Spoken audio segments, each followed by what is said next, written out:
with, since no one else wants to be this publicly crazy, is the whole business of novelty theory, the approach of a singularity in time that is sculpting the human and natural world, and that is so large an object in the intuitive sphere of human beings that it almost has religious overtones.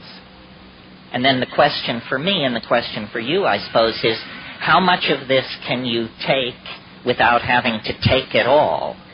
How much of these ideas can you imbibe without having to go the whole distance? And the answer is, it's a personal matter for each person to feel into their circumstance, which means their history, both psychedelic and non-psychedelic, and then to feel into the projection of their future. Do you think you are repeating the lifestyles and algorithms of your parents and grandparents ad infinitum back to Adam?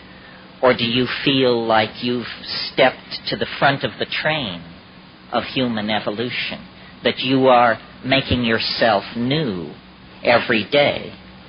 If we reach too far back into the stabilizing metaphors of the past, we get rigidity, habit, limitation. If we step too quickly into the unlimited freedom of the future, we lose our grounding. Socialism did this over the past 100 years, and because it abandoned any contact with a realistic human psychology, the best intended people ended up creating nightmare societies. If your theory is not true to the nature of humanness, you will end up beating human beings like metal on the anvil of your ideology. And this creates great human suffering and historical catastrophe. And I maintain that our own society suffers from a failure to adequately model and reflect the true nature of human beings. We have ideas, we have ideals that get in the way of realism and immediate experience. And when I was thinking about all of this and how to put it into a metaphor that would be appealing and amusing and lead people to look deeper into these things, I began to play with the idea, it's a religious idea. You all have heard, although probably more often in English than in Latin, the thought, in principio et verbum et verbo caro factum est, which means in the beginning was the Word, and the Word was made flesh. This is the great overarching myth of Western religion. It equally informs Islam, Christianity, Judaism. These three great flavors of monotheism all accept this primary statement. In the beginning was the Word, and the Word was made flesh. What does it mean, for a moment, taken away from the tired exegesis of the cults that have hammered at it for so long? What does it mean in and of itself? It means that language is somehow the privileged medium of exchange between human beings and the divine. That the descent of the Word into flesh makes the flesh more than flesh, makes the Word more than the Word. The union of flesh and Word launches the cosmic drama of fall and redemption that is the myth of Western society. And for centuries and centuries, we've concentrated on one end of this story of the fall and the redemption. We have concentrated on the fall. But meanwhile, through all the grimy betrayals and bloody backsliding of human history, the Word has quietly advanced its agenda. And I've been thinking a lot about this recently because in a new book I'm writing a lot about spoken language, speech. And I've come to a conclusion that, typical of me, is far from orthodoxy and far from much cover provided by anybody else's ideas on this matter. I've come to the conclusion that language is very old. Thinking is very old. Communicating is very old, by glance, by gesture, by dance, by meme, by intuition. But speech is very recent. It's a technological innovation as fresh as the Pentium chip or the spinning wheel. It's something someone invented somewhere. It's the most successful technological leap forward ever made.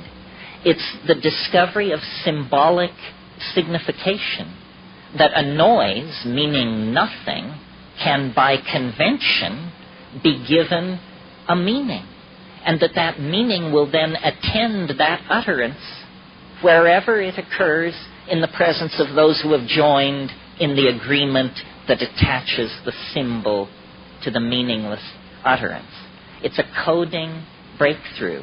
Somebody hacked this about 35,000 years ago, and immediately, as forms of media have a way of doing, it swamped the previous methods of communication because, A, it worked in the dark.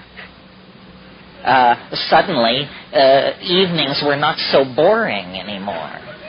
It worked in the dark. It also, the touchy-feely forms of communication were generally one-on-one and related probably to having sex or aggressive physical encounters. But suddenly, one voice could reach many, and many could respond. And virtual reality was born at that moment. Not here in the late 20th century, but at that moment, because acoustical environments laden with symbolic meaning became the name of the game. Stories is what we call these things, and they are the proper use of the advanced form of media known as human speech. It's using human speech to create three-dimensional scenarios that unfold, and everyone is carried along with the drama and the wonder of it.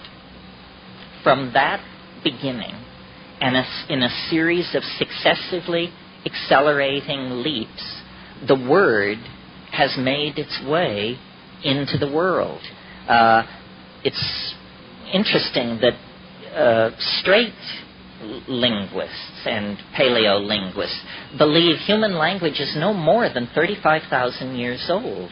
Imagine that. We possess Homo sapiens sapiens skeletons 110,000 years old. People like the person who rode with you on the bus yesterday. People that modern. And yet, the experts tell us no one spoke until 35,000 years ago. No one wrote until 5,000 or 6,000 years ago. Reading and writing is simply a carrying forward of the original program of signification, first using acoustical signals, and then some other hacker had the brilliant idea, well, if we can use sound to carry abstract associations, why not abstract symbols to carry abstract associations? And writing was born. And what writing allows is expansion of the database, because things are not dependent on the wetware of human memory to survive from generation to generation. Suddenly, the mush of brain is replaced by the durability of wood and stone and clay. And these things then